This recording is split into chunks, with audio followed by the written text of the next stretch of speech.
नमस्कार. मी कुमारी निधी निळकंठ बायकी. लाडोबा मासिकाच्या दिवाळी 2023 अंकातील संजय सोनावणी यांची लीलेचा दुष्ट शक्तींशी लढा ही कथा वाचून दाखवत आहे. अशाच उत्तमोत्तम कथा, कविता व माहितीपूर्ण लेखांसाठी आमचे लाडोबा हे चॅनल नक्की सबस्क्राईब करा. लीला, लीला. त्या घनशांततेत लीलेच्या कानावर एका अभद्र आवाजात हाक आली. तशी लीला दचकली. कोणी आपली तंद्री भंग केली? तिने रागानेच आजूबाजूला पाहिले, पण तिला कोणीच दिसले नाही. कोण आवाज देतंय? तिने मोठ्या आवाजात विचारले आणि शेजारी ठेवलेली तलवार हाती घेतली. मी खवीस आहे लीला. मी डोळ्यांनी दिसणारा नाही.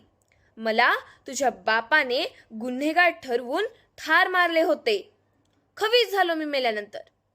आत्मा तडपडत राहिला सूड घेण्यासाठी. आता येते बदला घ्यायला आलेलो आहे मी. तो अभद्र आवाज जसा आता जवळ आला होता. लीलाने समोरच्या अथांग सरोवराकडे आणि नंतर सर्वत्र पसरलेल्या अरण्याकडे पाहिले आणि म्हणाली, खवीच असलास तरी काही नाव असेलच ना तुझे. सूड घ्यायचाय तुला तर खुशाल घे, पण आधी तुझे नाव तरी सांग. जिवंत होतो तेव्हा मला सारे कालमुख म्हणायचे. भला माणूस होतो मी, पण तुझा बाप स्वतःला न्यायराजा समजतो तो. त्याच्या सैनिकांनी मला पकडले आणि हत्तीच्या पायी दिले मला. आता खविसाचा आवाज संतापल्यासारखा येत होता. आठवले मला आता.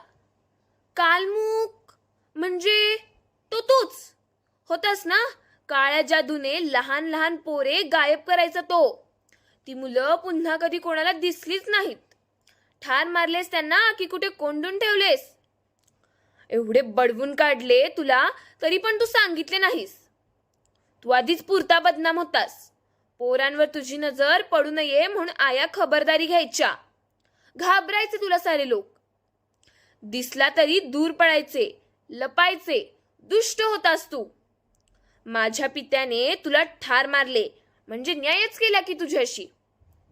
लीला शांत आवाजात म्हणाली, तुझ्या बापाने मला तर ठार मारलेच, पण त्याच्या राज्यात काळ्या जादूवरही बंदी घातली. का असे करावे त्याने? काळ्या जादूमुळे त्याचे राज्य वाढू शकले असते. केवढे शक्तिशाली झाले असते. खवीस कालमुख आता रागावून बोलला होता. लीला स्वतःचीच हसली आणि विचारले, तू त्या मुलांचे काय केलेस हे कधीच सांगितले नाहीस. काय केलेस तू त्यांचे? कोठे गायब केली ती मुलं? ते मी तुला का सांगू? खविसाचा तोच अभद्र आवाज आला. नको सांगूस, लीला बेफिक्रीने म्हणाली. पांढऱ्या जादूने शोधू आम्ही त्यांना. असतील तेथून परत आणू एक दिवस. पांढरी जादू? इतके दिवस झाले सापडली ती मुलं तुम्हाला? कुचकामी आहे पांढरी जादू. सिद्ध केले ते अनेकांनी. आणि काळ्या जादूवर तुम्ही बंदी घातली असली तरी अनेक लोक गुप्तपणे ती शिकत आहेत. एक दिवस या ग्रहावर काळी जादूच सत्ता गाजवणार आहे. लक्षात ठेव. कालमुख गरमीत गुरमीत म्हणाला. असं? बरे बरे. खविसांनाही स्वप्ने पडतात हे ऐकून बरं वाटलं. ती आतल्यात हादरली असली तरीही वरकरणी उपहासाने म्हणाली, हसू नकोस. या क्षणी तुझा जीव माझ्या हातात आहे. तुझा हात तर दिसू दे आधी. न दिसणाऱ्या गोष्टींवर मी कसा विश्वास ठेवीन? ती त्याच उपहासाच्या स्वरात म्हणाली. तुला काय वाटते?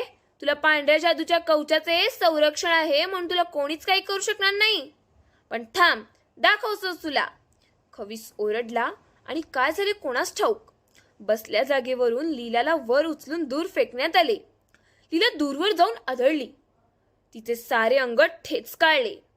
ती विव्हळली, कळवळली. आपल्यावर पांढऱ्या जादूचे बळकट रक्षक कवच असताना असे होऊ शकेल याची तिने कल्पनाच केली नव्हती. मी आत्ताच ठार मारून सूड पूर्ण करू शकतो माझा, पण मी तसे करणार नाही.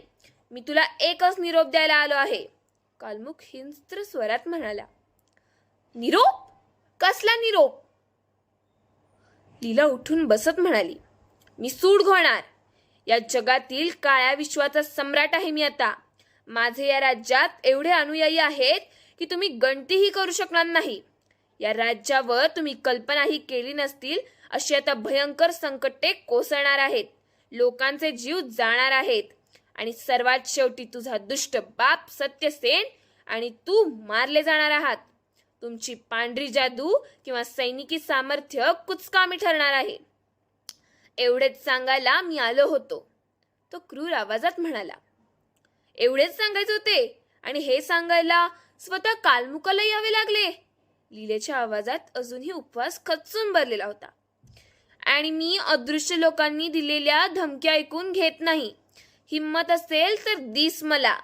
खवीस कसे दिसतात हे तरी कळेल मला. ठार तर तुला मी आत्ताच मारू शकतो, पण तसे करणार नाही मी. सारे नागरिक मरत असल्याचे तुला आणि तुझ्या म्हाताऱ्या बापाला पाहायचे आहे. मग दिसेल मी एक दिवस तुला लीला, जेव्हा तू मरत असशील. कालमुकाचा शेवटचा आवाज आला. लीला कशीबशी तोल सावरत उठून उभी राहिली. तिचे सर्वांग दुखत होते. मोठ्या कष्टाने पावले टाकत ती तिच्या तलवारी जवळ आली. तलवारीची रत्नजडीत मूठ उन्हात झळाकळत होती. तिने तलवार उचलली आणि समोरच्या अथांग जलाशयाकडे पाहत ती मागे वळाली. तिचा क्षमकर्ण घोडा एका झाडाला बांधून ठेवला होता. ती मात्र गहन विचारात पडली होती. कालमुख किती दिष्ट होता हे तिला माहीतच होते. तो मेल्यानंतरही केवळ सूड घेण्यासाठी खवीस बनला आहे आणि काळ्या जादूने आपल्या राज्यावर काही संकटे आणणार आहे या विचारानेच तिच्या मनाचा थरकाप उडाला होता. असे नेमके काय करणार आहे तो हे तिला माहीत नव्हते. त्यानेही सांगितले नव्हते, पण ती विचारात पडली होती. ती शामकर्णाजवळ आली. तसा शामकर्ण खिंकाळला आणि म्हणाला, चांगलेच अंग शेकून निघाले तुझे लीला. महान पराक्रमी लीला, संरक्षक कवच असताना अशी कशी तू अचानक उंच उचलली आणि भिरकावली गेलीस? आता भलते प्रश्न विचारून माझ्या जखमेवर मीठ चोळू नकोस. लीला वैतागल्या सुरात म्हणाली, चल आपल्याला लगेच राजधानीला पोहोचायचे आहे. असे म्हणून तिने शामकर्णाला सोडले आणि लगाम हाती घेत त्याच्यावर झेप घेतली. काही संकट होते का? शामकर्णाने धाव घेता घेता विचारलेच. हो, संकट, सर्व राज्यावर संकट. ते रोखावे लागणार आपल्याला, लीला म्हणाली आणि डोळे बंद करून वेदना गिळायचा प्रयत्न करू लागली. शामकर्णही मग काही न विचारता झेपावत राजधानी जवळ करू लागला. वाटेत वस्त्या लागल्या. शेतात काम करणारी माणसे दिसली. गावात, शेतात जे लोक दिसत आहेत ते काळ्या जादूचे भक्त तर नाहीत? तिला संशय येत होता. आज ती नेहमीप्रमाणे सहज फिरायला अरण्यात आली होती. अरण्याच्या मधोमध असलेले सरोवर ही तिची लाडकी जागा होती. किनाऱ्यावर एका खडकावर बसून पाण्याच्या इवल्या लाटा पाहत बसणे आणि चिंतन करणे हा तिचा छंद होता. आजही ती अशीच आली होती आणि या अनपेक्षित प्रसंगाला तोंड द्यावे लागले.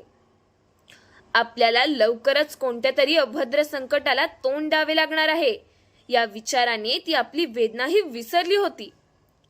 भद्र देशाची राजधानी होती कुसुमपूर. एखादे भुईकमळ उगवले असावे असे वाटावे अशीच देखणी रचना होती त्या नगराची. ते एका पाकळीच्या आकाराच्या बुरुजातील दारातून नगरात प्रवेशले. नागरिक थपकून आपल्या लाडक्या राजकन्येला नमस्कार करत होते. नगराच्या मधोमध तुर्रेदार पराग असावा तशी राजप्रासादाची इमारत फार उंच आकाशाला भिडली होती. ती घोड्यावरून उतरली आणि आता धाव घेतली.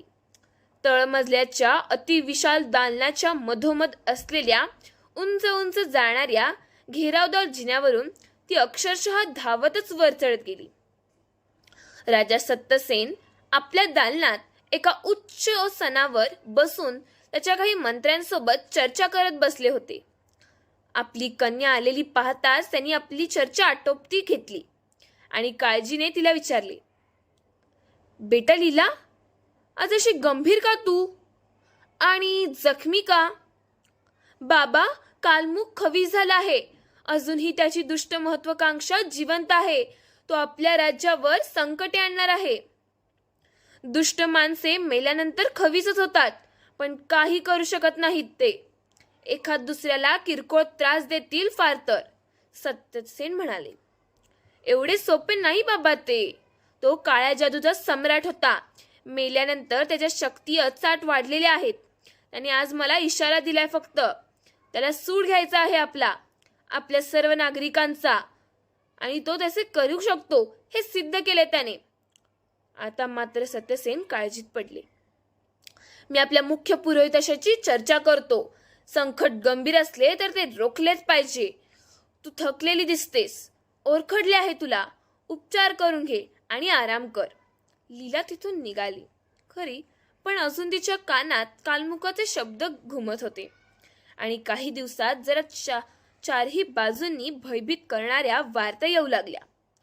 रात्री महाभयंकर अवाढव्य हिंस्त्र पक्षी अचानक अवतरू लागले आणि शेळ्या, मेंढ्या, गाई, म्हशी आणि अंगणात झोपलेली माणसे पळवून नेवली जाऊ लागली. पक्ष्यांची शक्ती एवढी की घरेही कोसळून पडत. असे भयंकर पक्षी कोणी आधी कधी पाहिले नव्हतेच. सर्वत्र हाहाकार माजला होता. लोक रात्र तर सोडाच, दिवसाही घराबाहेर यायला घाबरू लागले होते. एकाकी राज्य भयंकर भीतीच्या सावठाखाली गेले होते. हे ऐकून लीला संतापली होती. हेच ते कालमुखाने आणलेले जीवन घेणे संकट हे तिच्या लक्षात आले. काहीही करून याचा बंदोबस्त करावाच लागणार होता. सत्यसेन महाराज म्हणाले, सर्वत्र सैन्याचा बंदोबस्त वाढवा, ठार मारा त्या पक्ष्यांना. पण ते पक्षी नेमके येतात कुठून आणि जातात कोठे हे कळत नाही. रात्री अचानक कोठेही अवरतात ते, आणि आकार त्यांचा तर एवढा अवाढव्य की 4 पक्षी मिळूनच सारे आकाश झाकून टाकतात. आपल्या सैनिकांनी सोडलेले बाणही त्यांच्यावर परिणाम करू शकत नाहीत. सेनापती वज्रसेन म्हणाले, मग आपले पांढऱ्या जादूतील तज्ज्ञ कामाला लावा. हे संकट तात्काळ दूर केले पाहिजे. सत्यसेन म्हणाले, तेही प्रयत्न करू पहिले महाराज, पण तेही व्यर्थ ठरलेत. समजत नाही पांढरी जादू यावेळेस कशी अशी अयशस्वी ठरली, कोणास ठाऊक. काळ्या जादूवाल्यांकडे एवढी शक्ती कशी आली हे समजत नाही. कसे हे लोक एवढ्या वाढले अचानक हेही समजत नाही. करावे काय हेच समजेना झाले आहे. मुख्य प्रधान हताश आवाजात म्हणाले. सत्यसेन हे ऐकून अजून चिंतित झाले. काळ्या जादूवाले अनेक लोक आपल्या राज्यात गुप्तपणे राहत आहेत. त्यांना शोधायला हवे, लीला म्हणाली.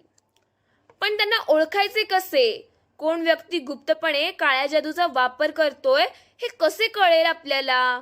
सेनापतीने विचारले. पुरोहित प्रियव्रत यांना आज्ञा द्या. आपल्याला आधी त्या कालमुख खविसाचा बंदोबस्त करावा लागेल. मारूनही हा नीच त्रासदायक ठरलाय. त्याने पळवलेल्या पोरांचे काय झाले तेही समजायलाच हवे. प्रियवंतांना सांगा, सर्व शक्ती पणा लावा, पण कालमुखाचा कायमचा गाडून टाका. ती पोरं कुठं आहेत हे युद्ध पातळीवर शोधा. झाले, राजाचीच आज्ञा ती. पुरोहित प्रियव्रत त्याच्या महालात सूर्यदेवाचे मंत्र म्हणत काळ्या जादूला नष्ट करण्यासाठी शर्थीचे प्रयत्न करू लागला. पण त्यालाही हे सारे कोठून होतंय हे समजेना. मग लीलाही धनुष्य घेऊन पक्ष्यांचा नाश करायला बाहेर निघाली. ती आता घनदाट अरण्यात गेली होती. दिवसाचा उजेड असल्याने अजून तरी तेथे सारे शांत दिसत होते. तेवढ्यात तिला झाडाला टेकून रडत बसलेला मेंढपाळ दिसला. त्याला तिने कारण विचारले तर तो म्हातारा मेंढपाळ म्हणाला, राजकन्ये, मला ते सैतानी पक्षी विक्राळ दरीतून वर येताना दिसले. आधी छोटे दिसत होते आणि जसे वर उडाले तसे पाहता पाहता आभाळा एवढे मोठे झाले. डोळ्यातून आग ओकतात ते, भस्म करतात त्यांची नजर पडेल तेथे. त्या दरीतच त्यांची पैदास होते असे मला वाटतंय. माझी मेंढरं त्यांनी काल रात्रीच फस्त केली ग पोरी. मी कसा बसा वाचलो त्यांच्या तडाख्यातून.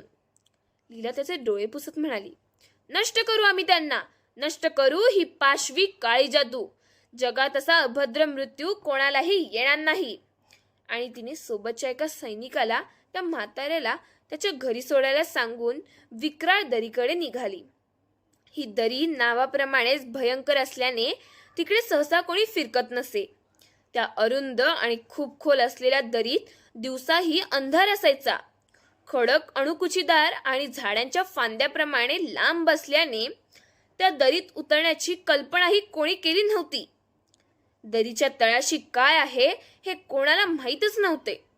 कोणी म्हणे ती भूतांची दरी आहे, तर कोणी म्हणे तेथे सैतान राहतात. त्यांना उजेड सहन होत नाही, म्हणून अशी दरी त्यांनीच निर्माण केली, म्हणून तेथे एवढा अंधार असतो. पण मेंढपाळाने माहिती दिल्याने तिला त्या दरीकडे जाऊन खरेच काय आहे हे पाहण्याची इच्छा होती. पण आपण या अजस्त्र पक्ष्यांशी कसे लढणार हे तिला काही समजत नव्हते. तिने सोबतच्या बाकी सैनिकांना परत पाठवले. त्यांच्या जीवाला उगाचच धोका नको असे तिला वाटले होते. आता ती एकटीच होती. मनात अपार कुतूहल होते, तसेच भयही होते. अरण्य संपले. विक्राळ दरी जवळ आली. दरीतून खोलवरून अगणित पक्ष्यांचे चित्कार तिला ऐकू येऊ लागले, पण दिसत मात्र एकही पक्षी नव्हता. ते दरीतच खोल दडून बसलेले असणार होते. जोवर कालमुख आज्ञा देत नाही तोवर ते बाहेर पडणार नाहीत असा तिने अंदाज बांधला होता. कालमुखाने त्या पळवून नेलेल्या मुलांना या नरभक्षक पक्ष्यांना तर खायला घातले नसेल. नुसत्या कल्पनेनेच तिच्या अंगावर काटा आला. नाही, कालमुख त्या मुलांचा काहीतरी वेगळा उपयोग करणार असेल. या पक्ष्यांना खायला तर त्याने अवघे राज्यच दिले. पण काय करायला हवे? या दरीत अंधार आहे. हे पक्षी सध्या तिथे ठेवलेत कालमुखाने. म्हणजे हे पक्षी अंधाराला घाबरत असतील तर? तिचे डोळेच चमकले. पण आता सूर्यास्त होत आला होता. काही वेळातच अंधार पडणार होता. सैतानी पक्षी बाहेर पडणार होते संहारासाठी. शेकडो जीव आज धोक्यात होते. परत जाऊन उद्या येऊ म्हणण्यात अर्थच नव्हता. आणि अंधार पडल्यानंतर ते शक्तिकाली होणार होते. काय करावे? ती हताश स्वरात पुटपुटली. शामकर्ण खिंकाळला, मग खोखू हसला. आता काय झाले तुला दात विचकायला? लीला चिडून म्हणाली. तुला पांढरी जादू येते हे कसे विसरलीस ग तू? अंधार म्हणजे काळी जादू, प्रकाश म्हणजे पांढरी जादू. तुझ्या हातात धनुष्य आहे, बाण आहेत, भात्यात आणि पांढरी जादू येते तुला. जरा बुद्धी वापरलीस तर समजेल तुला मी काय म्हणतोय ते. लीला स्वतःवरच नाराज झाली. हे या घोड्याने आपल्याला सांगावे? बरं बरं, अक्कल पाजवू नकोस तुझी. मला माहीत आहे काय करायचे ते, लीला म्हणाली. समोर विक्राळ दरीची सरळ गेलेली भेग दिसत होती. मावळत्या सूर्याचा नारिंगी प्रकाश सर्वत्र पसरला होता. या भागात एखादे चिटपाखरूही दिसत नव्हते. जसे बाकीचे जीव भयाने या भागातून पसार झालेले होते. दरीतून पक्ष्यांचा भयकारक आवाज थोडा घुमत होता. लीलाने शामकर्णला थांबवले. ती खाली उतरली आणि दरीच्या भेगेच्या दिशेने काही पावले चालत गेली. पक्ष्यांचा कर्कश आवाज आता कानाचे पडदे फाडेल की काय एवढा मोठा झाला होता. तिने वाकून पाहिले, पण तिला त्या गडद अंधारेखेरीज काहीच दिसले नाही. तिने एक दगड उचलून खाली टाकला, पण तळ किती खोल होता हेही समजले नाही, कारण दगडाचा कसलाही आवाज वरपर्यंत आला नाही. बाप रे, कालमुख खवीस तेथे राहतो की काय? ती मागे वळाली. शामकर्ण तिच्याकडे मिश्किलपणे पाहत होता. तू मागे अरण्यात जाऊन आळोशाला थांब, नाहीतर हे पक्षी तुझा चट्टामट्टा करायचे, ती म्हणाली. तशी शामकर्ण बापरे म्हणत घाबरून वळाला आणि अरण्याच्या दिशेने चौखूर धावत सुटला. लीलेला हसू फुटले. ती एका उंच खडकावर आली आणि हातात धनुष्य घेऊन गुडघ्यावर बसली. एक बाण जोडला आणि ती अंधार होण्याची वाट पाहू लागली. सूर्य क्षितिजा आड गेला. सावळा प्रकाश पसरला आणि पक्ष्यांच्या फडफडाचा आवाज येऊ लागला. हीच संधी आहे. दिवस नाही की रात्र, अंधार नाही, बाहेर जगात की उजेड. तिने धनुष्याची दोरी कानापर्यंत ओढली आणि एकाग्रपणे बाणाच्या टोकाकडे पाहत अग्निमंत्र म्हणायला सुरुवात केली. आणि त्या भेगेवर नेम धरून बाण सोडला. सन सन करत बाण भेगेत गेला आणि सारी दरी अग्निज्वालांच्या लाल भडक प्रकाशाने भरून गेली. दरीतून चित्कार उसळले. असह्य फडफड कानी येऊ लागली. पाठोपाठ एक चित्कार उसळला. लिले, आता तुझा अंत निश्चित आहे. कालमुखाचा अभद्र आवाज या आभाळव्यापी झाला. लिलेने त्याला उत्तर देण्यात वेळ घालवला नाही. दुसरा बाण तोच मंत्र म्हणून सोडला. आता अवघी द्वरी अग्निज्वलांनी भरून गेली. जसा ज्वालामुखी फुटला होता. कालमुख त्याची काळी शक्ती वापरत काही उपाय शोधणार याचा तिला अंदाज होताच. आणि तसेच झाले. ती बसली होती तो खडक अचानक दुभंगला. ती खाली कोसळली. दरीच्या दिशेने घरंगळत जाऊ लागली. आता दरीत पडलो की आपले काम झालेच तमाम, तिच्या मनात विचार आला. तिने भात्यातून एक बाण काढला आणि वेगाने जमिनीत घुसवून त्याच्या आधाराने आपली घरंगळ थांबवली. तोवर दरीतून काही पक्षी वर सरसावले होते. अंधार पडत होता. एक पक्षी संतप्त चित्कार करत तिच्या दिशेने झेपावला. पाहता पाहता तो एवढा अजस्त्र झाला की तिला आभाळही दिसेना. ती घाईने सावरून बसली. धनुष्य सज्ज केले. मंत्रभारीत बाण त्या पक्षाच्या अवाढव्य डोळ्यावरच सोडला आणि ती बाजूला पळाली. त्या बाणातून निघालेल्या अग्नीच्या लोळांनी पक्षी सैरभैर झाला. त्याला काही दिसेनासे झाले. तो चित्कारू लागला. असह्य झाला आणि जसा बाण डोळ्यात घुसला तसा तो विद्ध होऊन खाली कोसळू लागला. जमिनीवर कोसळला. खडकांचा भुगा सर्वत्र उसळला. तोवर लीला दूर पळाली होती म्हणून वाचली, नाहीतर चिरडली गेली असती बिचारी. ती आता एकामागून एक बाण सोडत सारे आकाश प्रकाशमय करू लागली होती. वर उडत येऊ लागलेले पक्षी पुन्हा मागे वळत दरीच्या अंधारात आसरा शोधायचा प्रयत्न करू लागले. तिने दरीतही बाणांचा वर्षाव सुरू केला. संपूर्ण दरी आगीने भोजून पोळून निघाली. पक्ष्यांचे चित्कार आता आर्त झाले होते. पक्ष्यांची फडफड निस्तेज होत चालली होती. लिले, आता तुझा मृत्यू अटळ आहे. कालमुखाचा संतप्त आवाज दरीत घुमला. अरे खविसा मेलेला तर तू आहेस. तू काय मला मारणार? कोठे आहेत ती पळवून नेलेली मुले? अजून एक बाण सोडत आगडोंब निर्माण करत तिने विचारले.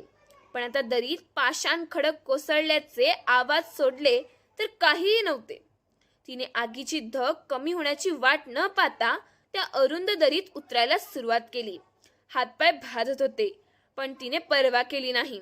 काही झाले तरी कालमुखाचा नाश करणे तिचे एकमेव ध्येय होते. ती खडकांना धरून हळूहळू दरीच्या दोन्ही बाजूंना पाय ठेवत झपाझप खाली उतरत होती. कालमुख खोटे दडून बसलाय हे माहीतच नव्हते. खवी स्वतः ती मेल्यानंतर मृतात्मे काय कोणीही सटकू शकतात, पण त्याला गाडून टाकणावे लागणार होते. ती जशी अजून खाली आली तिच्या लक्षात आले की दरी रुंद होते आहे. तिने एकाच बाजूने उतरण्याचा निर्णय घेतला. वर अरुंद असली तरी जसे जसे खाली जावे तशी भेग रुंदावत गेली होती. इतकी की पल्याडचा भाग दिसू नये. ती खाली जात राहिली. आहे तरी किती खोल ही दरी? 4-5 घटका गेल्यावर कोठे तिचा पाय जमिनीला टेकला. तिने पाठीचे धनुष्य बाहेर काढले. आता प्रकाश मंत्र म्हणून बाण सोडला. 1000 सूर्य उगवले असावेत असा दिव्य प्रकाश निर्माण झाला. दरीतच आतले दृश्य पाहून ती विस्मित झाली. दरीच्या दोन्ही बाजूंपर्यंत मैदान होते. काही अंतर सोडून एक विशाल जलाशय होता. त्यावर असंख्य पक्ष्यांची प्रेते तरंगत होती. दरीत बाकी झाड गवताचा मागमूसही नव्हता. अंधारात असलेल्या या दरीत कोठून आली ही वनस्पती आणि हे प्राणी जीवन? हे असले अभद्रच काय आहे ते आश्रय घेणार. तिने आता क्षीण होत आलेल्या प्रकाशात सर्वत्र पाहिले. या पाषाणे भिंतीत कुठेतरी गुहा असलीच पाहिजे. अशाच एखाद्या अंधारी गुहेत प्रकाशाला घाबरणारा कालमुख दडून बसलेला असेल. आणि तिला एक गुहा दिसली पलायडच्या बाजूला. ती खडकाळ मैदानावरून धावत सुटली. गुहा जवळ येईपर्यंत घनघोर अंधार पुन्हा पसरला होता. अंधारात खविसांच्या आणि त्यात काळ्या जादूगारांच्या शक्ती अचाट वाढत असल्याने तिला सावध राहणे भाग होते. आणि आता तिच्याकडे 3च धनुष्यबाण उरलेले होते. ती धनुष्याला एक बाण जोडून सावधपणे त्या गुहेत शिरली. कानोसा घेतला तर पाणी वाहत असल्याचा आवाज आला. म्हणजे या गुहेत प्रवाह होता तर. ती जपून पावले टाकू लागली. काही पावले टाकल्यानंतर गुहा बंद होते असे जाणवले. पाण्याचा आवाज तर येत होता, पण कुठून तिला समजत नव्हते. आता इलाज नव्हता. तिने बाण सोडला. गुहा प्रकाशाने भरून गेली. वटवागळे बावरून झुंडीने उडत तिच्या अंगावर आली. ती हबकली पण लगेच सावरली. तिला पल्ल्याड जाणारी एक पोकळी दिसली. पाण्याचा आवाज तिकडूनच येत होता. ती त्या पोकळीत घुसली, पण त्याआधी गुहेच्या छतावर आदळून खाली पडलेल्या बाणाला उचलून घेतले. त्या पोकळीतून तिला रांगत जावे लागले. वेड्या वाकड्या वळणांच्या त्या मार्गातून जाताना तिची दमछाक होत होती. दुर्गंधीने जीव नकोसा केला होता. जीव नुसता घुसमटत होता. संपली एकदाची ती पोकळी. आत भूमिगत ओढा आहे हे तिच्या लक्षात आले. ती आवाजाचा अंदाज घेत कडेकडेने चालू लागली. एकाकी कालमुखाच्या गडगाटी हसण्याचा आवाज आला. अखेर सापडलीस तू माझ्या कचाट्यात, तो म्हणाला. कोठे आहेस दडला आहेस रे नीचा, तिने संतापल्या सुरात विचारले. तेवढ्यात पाण्यातून कोणीतरी तिला खेचून घेतले. तोल जाऊन ती प्रवाहात कोसळली. तिचे नाक तोंड अदृश्य शक्तीने दाबल्याने जीव घुसमटू लागला. हातात फक्त काही क्षण होते, नाहीतर मृत्यू अटळ होता. पण पाण्यात धनुष्य कसे चालवायचे? तिने धडपड करत खाली सुळकांडी घेतली आणि धनुष्याला बाण जोडला. तो हातातून हिसकावला जाणार तोच तिने मंत्र म्हणून बाण सोडला. पाणी प्रकाशाच्या चकचकाटाने भरून गेले. तिच्या भोवती पडू लागलेल्या अदृश्य शक्तीचा विळखा सुटला. ती झपाट्याने पाण्यावर आली, काठाला लागली आणि चिंब भिजलेल्या स्थितीत त्या प्रकाशमान पाण्याकडे पाहू लागली. कालमुख या प्रकाशाच्या झोतात कोठेतरी विरघळून गेला होता. तरीही ती सावधगिरीने चालू लागली. ही गुहा आहे कधी कुठे? उघडत असणारच होती, पण कुठे आणि किती दूर आहे? ती काही अंतर चालली तोवर प्रकाश पुन्हा गायब झाला. पाण्याच्या आवाजाचा ध्वनी निनादत होता. दिसत मात्र काहीच नव्हते. तेवढ्यात तिच्या कानावर अस्पष्ट आवाज पडू लागला. मानवी आवाज, दीनवाणे आवाज. कालमुखाने जिवंतपणी पळवून आणलेली ती मुले तर नाहीत ना इथे? तिला आशा वाटली. ती वेगाने त्या आवाजाच्या दिशेने चालू लागली. तेवढ्यात पाण्यातून कालमुखाच्या भूताळ प्रतिमेने झेप घेतली. पाण्याच्या उसळत्या आवाजावरून ते तिच्या लक्षात आले. कालमुख, नीचा, असे म्हणून ती त्या उसळत्या पाण्याच्या स्तंभाच्या दिशेने बाळ सोडला. अग्नितांडव सुरू झाले. तो स्तंभ शतशः विदीर्ण झाला. थेंब विरखवून उधळू लागले, कोसळू लागले आणि तो स्तंभ संभला, विरला. पाणी पुन्हा शांत वाहू लागले. प्रकाश मात्र अजून तीव्र होता आणि त्यात तिने पहिले 100-150 लहान मुलांचा थवा त्या प्रकाशाच्या दिशेने धावत येत होता. त्यांनी अनेक वर्षात प्रकाश पाहिलाच नव्हता ना. तिने त्यांच्याकडे पाहत हात उंचावले आणि आनंदात तिरकाने म्हणाली, मुलांनो, आता तुम्ही स्वतंत्र असाल. तुमच्या जीवनातील दुष्ट काळोख नष्ट झालाय आणि प्रकाशाचे राज्य आले. ती मुले तिला पाहून क्षणभर स्तंभित झाली आणि मग एकाच जल्लोषाने ती गुहा भरून गेली. लीला अश्रुपूर्ण डोळ्यांनी त्यांना कवटाळू लागली. तिचा लढा अखेर यशस्वी झाला होता. धन्यवाद.